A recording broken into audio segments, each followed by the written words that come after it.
বাচ্চা জানাজার দোয়া এবং সাথে সাথে দোয়ায় গুরুত্ব পড়ব মনোযোগ দিয়ে শুনবো। আমরা একটু ভাইয়ের সাথে বসে বলছিলাম এবার জানাজার শুরুতে জানাজার দোয়া নিয়ে আসছেন আমাদের বিভাগের ছাত্র ভাই মোহাম্মদ মিশকাত মাসাবিহ।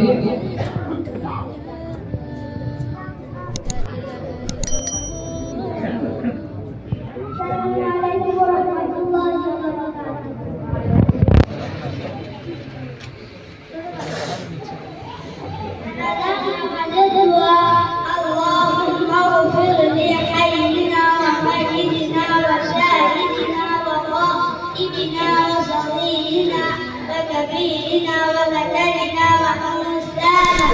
اللهم من احييته منا فاحيه على الاسلام ومن توفيته منا فتوفه